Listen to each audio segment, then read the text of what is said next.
Also, for those of you who've been asking in the comments for me to have a podcast on Spotify, it is on Spotify now. It's crime, conspiracy, cults, and murder. Go check that out. You guys have been asking. I am giving it to you. Okay, so I think we should talk about the Yuba County 5 men first, known fondly by their families as the boys. And each had their own quirks, vulnerabilities, and strengths, forming a very close-knit group that offered one another companionship and stability in a world that at times could be very, very unkind. So let's start with Theodore, aka Ted Wire. Born in 1946, Ted Wire was a gentle giant who was beloved by his family and friends for his kindness and warmth. And at 32 years old, Ted was known to be very friendly and compassionate with a large heart that matched his robust frame. And while he could hold down a job, he did need a certain level of supervision due to his intellectual disabilities, which all of the men I'm going to be talking about had a certain level of disability. So his family often described him as slow, noting that he had some difficulty with decision making and would sometimes misinterpret situations, making him more vulnerable to influence from others. And Ted, like I said, worked various jobs, including a stint as a janitor at Yuba Gardens Middle School, and later as a laborer at Pacific Gas and Electric, where he packaged, wound, and repaired cables. And in social settings, Ted was very outgoing and gentle, always very eager to help and rarely showed signs of any anger. And Ted was particularly close to Jackie Hewitt, who we're going to be talking about as well, and who was a part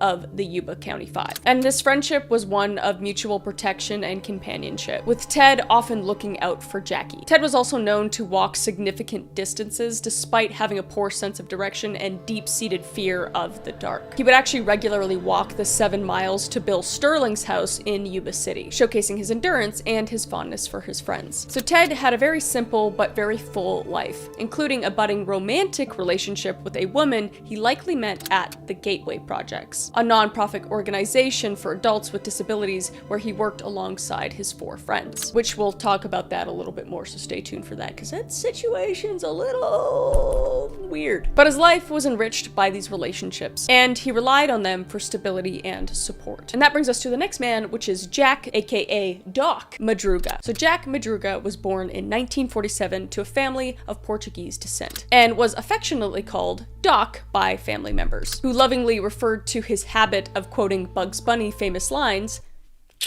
"What's up, Doc?" And Jack, who was 30, was a deeply private individual, a very introverted man who valued his independence and was known to take very good care of his treasured possessions, especially his 1969 Mercury Montego. Montego, hopefully I'm saying that right. And despite a below average IQ, Jack was never formally diagnosed with an intellectual disability, which was very common at the time. People would often refer to people who seemed to present with a intellectual disability as just slow. Oh, he's just slow, or he's just not that smart. There was often times where people went undiagnosed because it wasn't very common at the time. But he would graduate from high school and he would serve as a truck driver in the army. And he would spend 2 years stationed in Germany before being discharged in 1968. And his military experience probably contributed to his self-reliance and strong sense of personal responsibility. And he would later work as a busboy at Sunsweet Growers, a local business where he collaborated with Bill Sterling as part of their involvement in the Gateway Project, mentioning it again. Are you keeping up? Keep up. And Jack's car was his pride and joy, like I said. He was fiercely protective of it, and he would rarely let anybody else drive it. And his attention to detail extended to his finances, which he managed with care, ensuring he remained financially independent while living with his mother, Melba. And she would often describe him as intelligent and fun-loving. But his loyalty was unquestionable. His closest friend, Bill Sterling, was a constant presence in Jack's life. So Jack's sense of duty to his friends, his family, and his car would ultimately make his decision to drive into the forest on that February night all more perplexing. And this brings us to his best friend, William/Bill Sterling. So at 29, Bill Sterling was a deeply religious man, driven by his faith to help others. Known for his very gentle and empathetic nature, he regularly volunteered at local hospitals, reading Bible passages to patients. And he was a member to several local churches, and he belonged to a Californian Christian singles and social group for single individuals. And though his family isn't sure if he was involved in any romantic relationships, Bill's social world revolved around his faith and his friends. And Bill had been diagnosed with with an intellectual disability, likely falling on the autism spectrum, which made him somewhat naive but intensely kind-hearted. And his time at the Gateway Projects was both a social outlet and a professional anchor for him, allowing him to work and interact with his friends in a structured and very supportive environment. And Bill had also spent time in 2 mental health institutions between the ages of 8 and 19, reportedly due to hyperactivity that occasionally led to confrontational situations. However, these experiences seemed to strengthen his resolve to spread kindness, and he would become known for his very tender-hearted personality. And he and Jack Madruga were particularly close and often engaged in physical activities together, including bowling. Bill was actually a member of the Pin Pickers, a local bowling team comprised of people with disabilities, where he was a very committed and very reliable player. So his steadfast nature and gentle disposition made him a very valued member both in his social and faith communities. And that brings us to our next man, Jackie Charles Hewitt. So at just 24 years old, Jackie would be the youngest of the group, and often the most shy and reserved. And his parents often described him as handicapped from birth, a term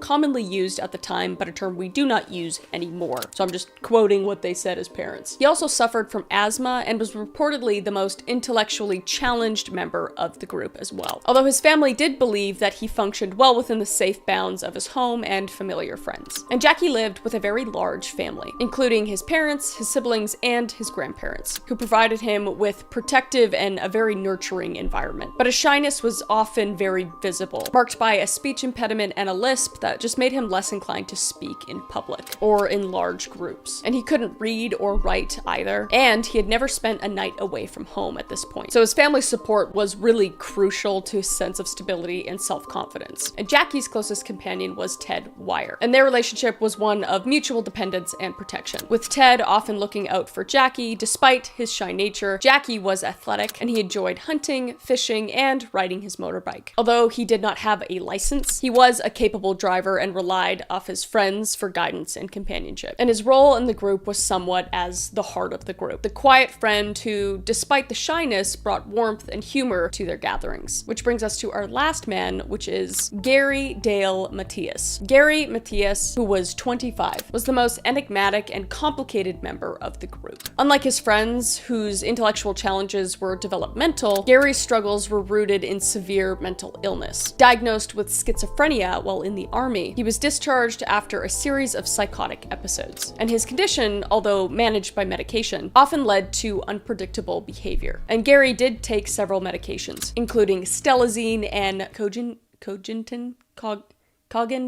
I'm stupid. I don't know. He took multiple medications, and these medications would allow him to function. But even with his treatment, his family and friends were aware that he could exhibit erratic behavior if his symptoms flared up or if he was to miss doses of his medication. But despite his challenges, Gary was seen as the leader of the group, displaying a certain charisma that the others gravitated towards. And his high school years were marked by his athletic achievements and his wide social circle that extended beyond his friends at Gateway Projects. Gary's life was complicated, though, by a series of troubling incidents, and some of which had legal implications. He had been involved in altercations and even faced with charges of battery and assault. And he had twice escaped from psychiatric facilities, once walking over 130 miles from a Veterans Administration hospital back to his hometown. That's a really long way. So the combination of his mental illness, his high intelligence, and complex past made him pivotal and somewhat of a mysterious figure in the group. But these 5 men, each with their own very distinct personality, formed a very tight-knit group that were brought together by the Gateway Projects program, the organization that provided them with a sense of belonging and purpose through shared activities, employment, and social interactions. And while each faced personal struggles, together they formed this protective circle that offered support and acceptance among themselves. And their deep bonds and just mutual trust made them like an inseparable group, just a group of insanely nice, kind-hearted, sweet, intelligent men. So let's get into the events of the night that they disappeared. disappeared. February 24th, 1978 was a day of excitement for the 5 friends from Yuba City. For these men, Gary Matthias, Jack Madruga, Ted Wire, Jackie Hewitt, and Bill Sterling, basketball was a shared passion and a point of pride. The men, all high-functioning despite their disabilities, were planning on gearing up for the Special Olympics tournament scheduled for the following day, and the reward for winning was a trip to Disneyland, a trip none of them would have missed willingly. Yet before the tournament, they had one final night to see their favorite college team, the UC Davis Aggies, play against the Chico State Wildcats. Sorry if I said Aggies wrong. Aggies?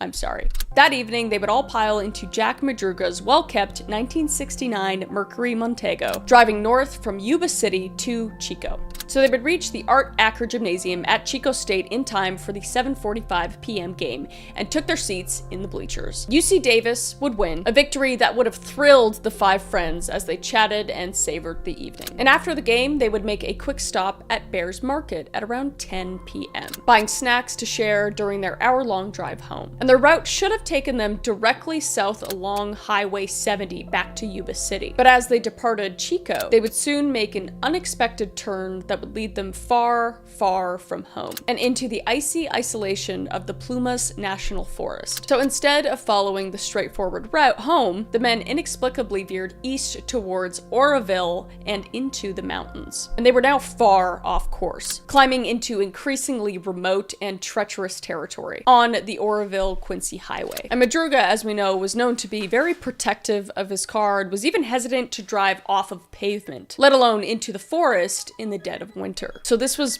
very strange behavior. So investigators would later speculate that something unusual must have happened that compelled him to continue down the unmarked mountain road, eventually reaching an elevation of 4,400 feet. But somewhere else, around 11 p.m. that night, another car, a Volkswagen Beetle, was stranded along the same rugged road. Its driver, Joseph Shones, trapped in a harrowing situation. While attempting to push his car out of the snow, Shones would suffer a mild heart attack. And stranded, he would just lay weakened in his own car, struggling through the freezing night. And at one point, he would claim to see a set of 2 headlights approaching, one from a car and one from a pickup truck. And desperate, he tried signaling for help from these lights that he saw and people that he heard, but the lights would abruptly go off, and the voices would fall silent soon after. And as dawn approached, he managed to walk 8 miles to a nearby lodge to seek medical help. And on his way, he noticed Madruga's Mercury Montego parked on the road. It was empty when he saw it, and he assumed whoever had left it there had found their way back down the mountain. And Shones' account was chilling but clouded by doubts, and his reputation for dishonesty and drinking raised questions as well in the reliability of this testimony, but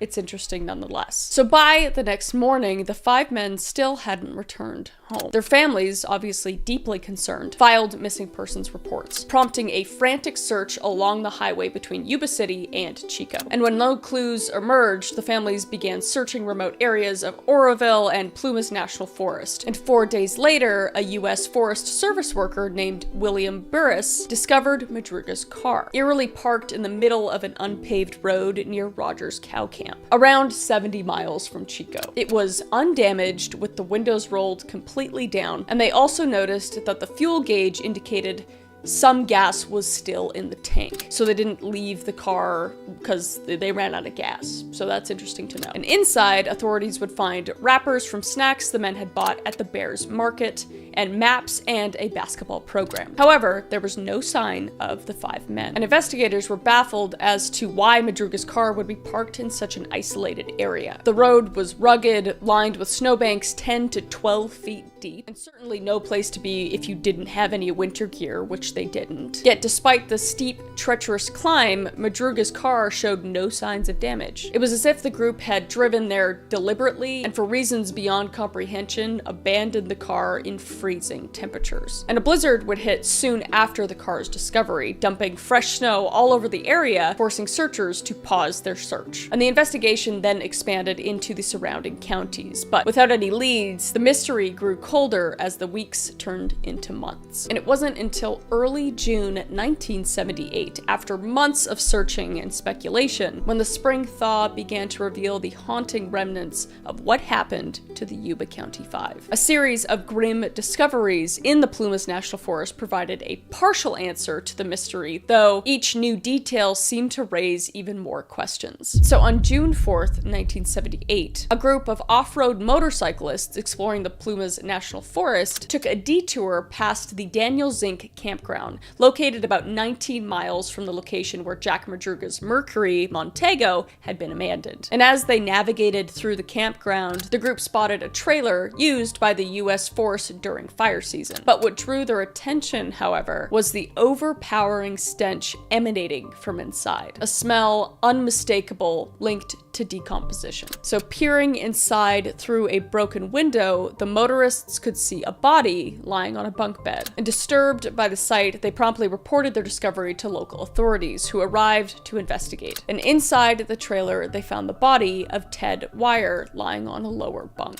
And his body was completely emaciated, wrapped meticulously in 8 layers of bed sheets that covered him up all the way to his chin. And his feet were severely frostbitten and gangrenous, and this just revealed the extent he suffered in the cold. And Wire had reportedly lost near 100 pounds by the time of his death. And the presence of his long, unkept beard suggested that he had survived possibly as long as 2 months after their initial disappearance in February. And an autopsy would later reveal that he died of hypothermia and starvation. But strangely, while there was a large supply of food in the outside locker, like canned sea rations left behind by the Forest Service, only a few of these cans had been opened and consumed. A P-38 military can opener would be found near the food supplies as well, which suggests that Gary Mathias, with his army background, might have helped with opening some of the cans, indicating that he might have been in the trailer with Wire at some point. Again, this is all speculation, but would make sense. And there was also a propane tank near the trailer that could have provided heat, but it had not been used. And this led investigators to wonder whether Wire or whoever else might be with him simply did not know how to operate the tank possibly, or if some other factor prevented them from doing so. So 2 days after Wire was found on June 6th, a search team would uncover the bodies of Jack Madruga and Bill Sterling, roughly 3 miles from the trailer along the same snow-covered road. And their bodies were located in the opposite directions along the road, as if the two had split up in a desperate attempt to find help. Jack Madruga's partially decomposed body was found lying face up in a shallow ditch on the northeast side of the road, his right hand tightly clutching his watch and, strangely, the keys of his Mercury Montego. And this odd detail kind of puzzled investigators, as Madruga, who was known to be extremely protective of his car, was found far from it in really harsh weather conditions. And he had also died of hypothermia, likely after attempting to walk back to the car or find a route to safety. He wore only light clothing, including a jacket and thin pants, which were very inadequate for the freezing temperatures on the mountain. And Bill Sterling's remains were found just across the road from Madruga, in a more advanced state of decomposition. His bones were scattered across a 50 square yard area, and investigators would conclude that animals had likely disturbed the remains. And like Madruga, Sterling had also succumbed to hypothermia. And the distance they had traveled suggested that they had initially set out from the car on foot, or perhaps looking for help or a familiar landmark, but were eventually overcome by the cold. And the following day, on June 7th, brought another heartbreaking discovery, one that struck particularly close to home. Jackie Hewitt's skeletal remains were found about 2.5 miles from the trailer, hidden in a dense thicket of trees. And the discovery was made by Hewitt's own father, who had joined the search efforts in hopes of finding his son. As he combed through the woods, he would find pieces of Jackie's clothing, scattered bones, and a pair of shoes, which he recognized as belonging to his son. It's just so absolutely heartbreaking. Autopsies would suggest that he, like the others, had likely died of exposure, overwhelmed by the brutal cold and disoriented in the wilderness. And despite the exhaustive search, Gary Mathias was never found. However, authorities did find Mathias's tennis shoes in a trailer alongside Wyer's body, suggesting that he possibly swapped his shoes for Wyer's larger boots, perhaps to better navigate through the snow. The theory was that Gary might have left the trailer in a final attempt, but perished somewhere out in the wilderness, and his body was just concealed by the dense forest or by natural elements, probably. But Gary's fate remains the most elusive part of the mystery, and his family continues to hold on to hope for years that he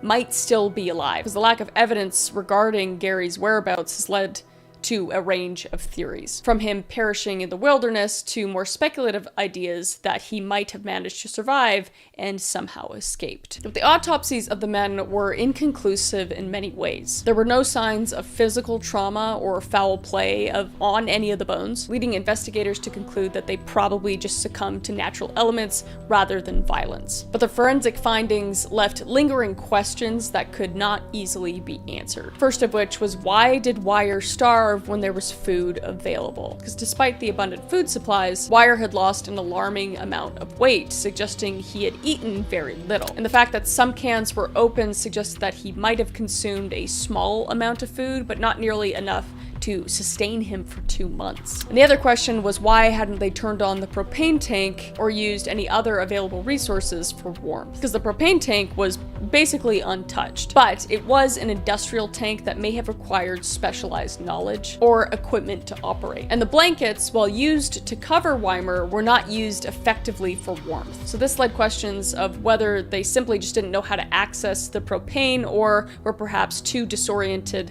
to think clearly, which is very fair as well. And there was the absence of Gary Mathias's body. So let's talk about some of the theories of what potentially happened. So the first one is the coercion or foul play theory. One of the most enduring theories is that the men were coerced and forced into the Plumas National Forest by an unknown person or group, possibly under threat. Key evidence supporting this theory includes Jack Madruga's car and his apparent unwillingness to abandon it. Known to be very meticulous about his car, Madruga was unlikely to drive it down such a rugged road that was snow-packed and was unpaved unless he had a very compelling reason. He was also known to actually retrace his steps if he made a wrong turn, further questioning why he would continue up an unfamiliar mountain road. And Madruga's family maintains that Jack would not have left his car willingly in such conditions, especially with the driver's side window partially rolled down. And this, combined with the reports that Madruga was seen as one of the leaders of the group, suggests that something or someone may have overridden his judgment. And adding to the suspicion of foul play are unconfirmed rumors of a red pickup truck seen near the abandoned car, which has been connected to various sightings and reports. According to multiple witnesses, a red truck was seen in the forest around the same time of the disappearance, and it was suggested that Mathias may have been acquainted with someone in Forbestown, an area that was accessible by the Oroville-Quincy Highway. Additionally, local accounts circulated about a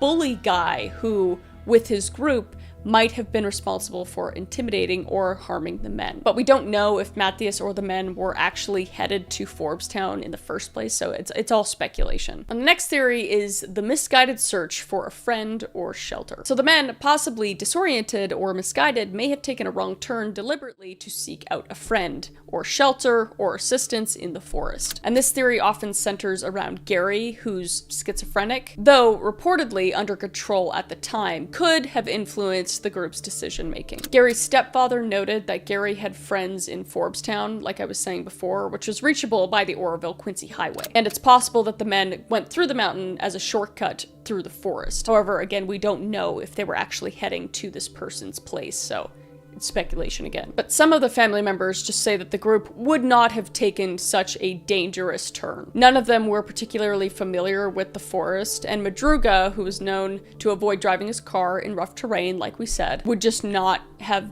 done that, or was very unlikely that he would do that. Even if Gary was able to persuade the others to seek out a friend's home, they were woefully underdressed for the freezing conditions, making this theory implausible without some element of compulsion. And the next theory is disorientation and hypothermia-induced delirium, which I think is the most plausible theory. And it's proven they did pass because of hypothermia, but we still don't know why necessarily. But the theory that the men suffered from disorientation and hypothermia induced delirium is supported by known symptoms of hypothermia, which can cause confusion, poor decision-making, and even hallucinations. And it also can cause paradoxal undressing. And if you don't know what paradoxal undressing is, it is the medical phenomenon that occurs when someone removes their clothing despite it being cold, often as a result of hypothermia. And this happens when a person's peripheral vasodilation causes them to feel very warm, like very hot, when they're actually extremely cold. And it can occur in moderate or severe hypothermia when a person may also become confused or disoriented or even combative.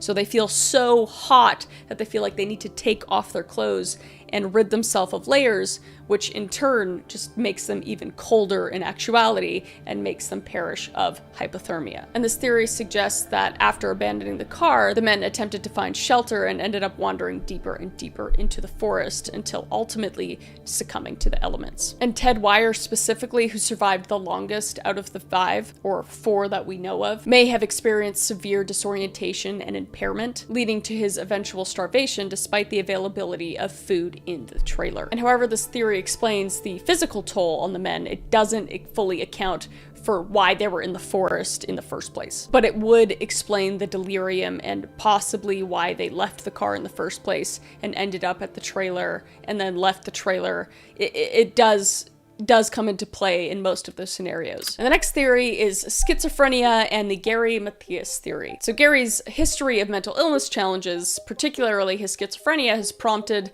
theories that he played a central role in the group's disappearance. Though Matthias was reportedly stable at the time, some believe that he may have suffered an episode that influenced the group's actions. Accounts from Madruga's niece, Kathy, reveal that some of the men were allegedly wary of Gary, though they never openly expressed it to him. They kind of walked on eggshells around him sometimes. So if Matthias had suffered a psychotic break, he might have convinced or coerced the others to follow him into the forest, possibly in a paranoid attempt to flee an imagined threat. But since he was never found, this is simply a theory, leaving the mystery of his actions unsolved. Given the isolated small town setting, another theory speculates that the men may have inadvertently encountered someone with malicious intent, either during their time in Chico or on their way home. And this theory is supported by reports of a town bully, a group of local troublemakers who may have crossed paths with the men at Bears Market or along the road. And rumors did circulate that the men allegedly confessed to harming the Yuba County 5 during a church service. But these claims were never substantiated, and small town people love to spread rumors. And according to Out of Bounds, a red pickup truck was reported in the area at the night of the disappearance, but investigators just dismissed it completely. And the next theory is the Gateway Projects. Gateway enabled adults with developmental disabilities or mental health conditions to work, build skills, and transition from welfare dependency to employment. And for the Yuba County 5, Gateway was more than just work. It fostered friendships, a sense of belonging, and social stability. And the men really bonded through Gateway, working various jobs and forming the Gateway Gators, a basketball team that represented their shared interest and camaraderie. Yet Gateway Projects was not without its controversy. Following Sutherland's departure in 1972, the organization got a new director, Donald Garrett, and faced a troubling series of violent incidents, including arson attacks and his own unsolved murder in 1975. And these attacks believed to be linked to a figure dubbed the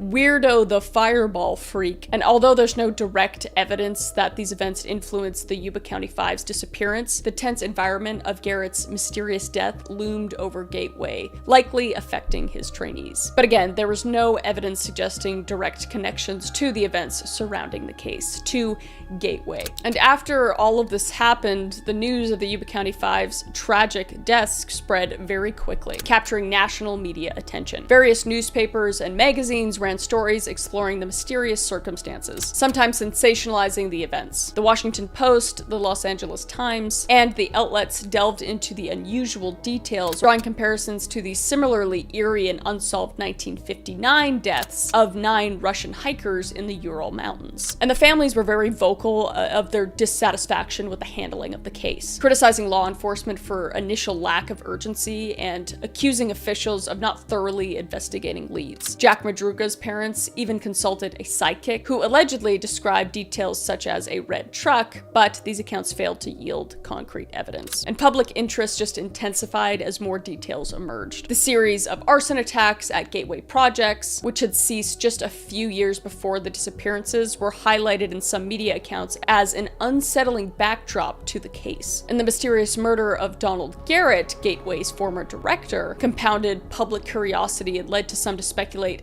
to the men's association with Gateway could have made them targets. Though, again, no link of the disappearances were ever established, so just a theory. But despite repeated attempts to piece together the events of the night, the case remains unsolved, unfortunately. And the Yuba County Sheriff's Office, along with other agencies, continued to investigate sporadic leads for years, and occasionally reports surfaced of people claiming to see Gary Matthias after his disappearance, including alleged sightings at a local bar and a hospital where his sister worked. However, none of these reports were substantiated. And the lack of forensic evidence, given that it was the 70s and it wasn't even a thing yet, combined with the severe decomposition of the bodies, made it very difficult to gather additional clues. And decades later, the mystery of the Yuba County Five endures, sparking discussion in books, documentaries, and true crime forums, and YouTube channels. But this case remains a haunting reminder of the limitations of investigation, especially when environmental factors, possible mental health conditions, and human vulnerability intersect in such a remote and unforgiving location. This case has left a very lasting impression on those involved, with families continuing to search for answers. And even as this mystery seems destined to remain unsolved, I hope that one day it will